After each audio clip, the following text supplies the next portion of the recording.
Okay, I'm going to take you back to the past here. First I'm going to show you something real quick. This NES Backpack, which is just really cool. It's kind of like this faux leather material, and they have like the line of the NES and then the Nintendo Entertainment System thing here. So it kind of looks like the NES in that front, and then they have the power and the reset buttons and the controller ports, so it looks like an NES as in a backpack form. I thought that was really cool. This is from the Bio World. It comes out with a lot of these. They have like hats and wallets and stuff like that. So I wanted to show you that, but there's something that I picked up from Japan that I've been looking for quite a while, and these things tend to go upwards of 500 and up, so it's kind of outside of my what I'm willing to spend budget wise, but I managed to pick one up, and that is something from 1976 from Nintendo. Now, for those of you that know, the Nintendo Entertainment System came to America in 1985, so this far precedes this. This is Duck Hunt. And you may have heard of this before. There's videos of how this works online. But it is such a cool find. The reason that I was able to get this is because of this little damage here.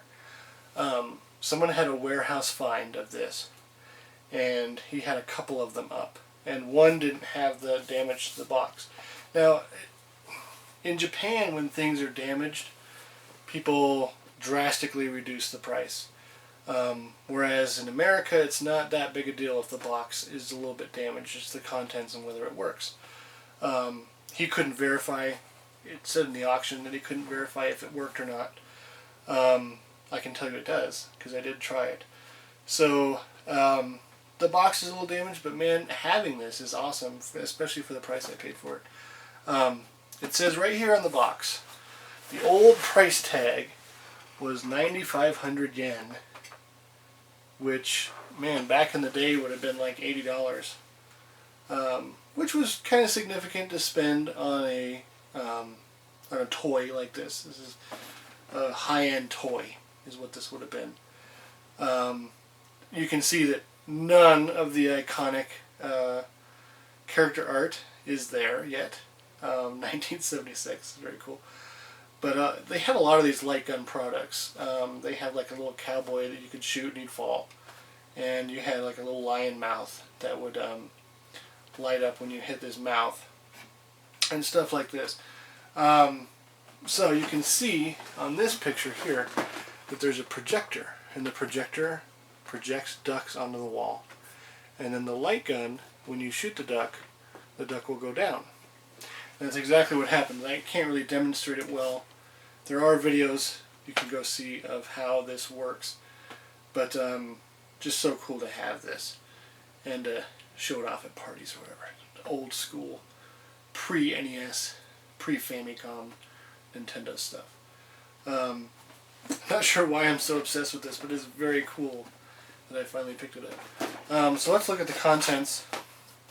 You have a really quick instruction manual about how the rifle is supposed to go together and where all the batteries are supposed to go, and if you need to replace a light, and adjustments that need to be made if the ducks look weird, or all these sorts of things.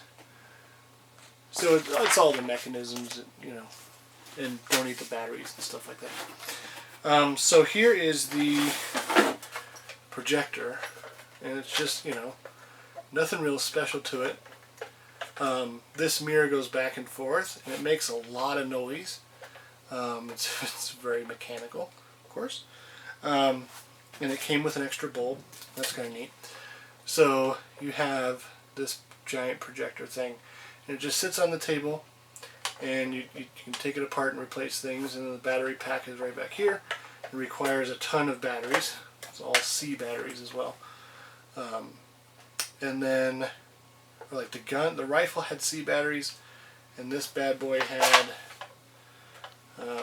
UM1s, which I believe are Ds. So a bunch of different kind of batteries needed for this. Kind of weird. Gigantic on-off switch here. which is funny. So yeah, that's the loudest bit, and the bit that does the most work. And then the rifle itself comes in two different pieces. And there's the sight. And then this part just slips in here like this, but it's really hard to get it unstuck once you get it stuck, because it's kind of like a not meant to be put back in the box kind of thing. I'm going to store it in its box. It is still a pretty nice box. I've seen worse, definitely. And this one happened to go cheap, so I win, I guess. So then you actually do cock the gun, and then you shoot it. So you can definitely see that it's meant to be very close to the real thing. These days you'd never be able to have this without it being like orange or green or something. Something obvious so the cops, you know, don't shoot you accidentally because you have a toy.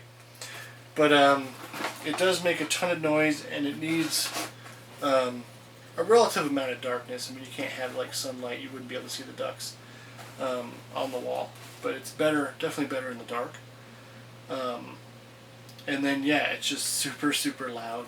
And then the actual gun produces like a little white box on the wall, so you can see where you're shooting. And then if you hit the duck, it goes down, and it actually changes the projected image. And then the duck falls, and then the next one comes out. And there's like no score. You have to keep score yourself. I mean, it's projecting everything, so it's not going to tell you your score. It's just it's very, very simple. It's very, very cool. And the fact that this existed in 1976 is pretty badass. So that is a really big bit of nostalgia there. And thank you for watching my recent pickup video. Thanks.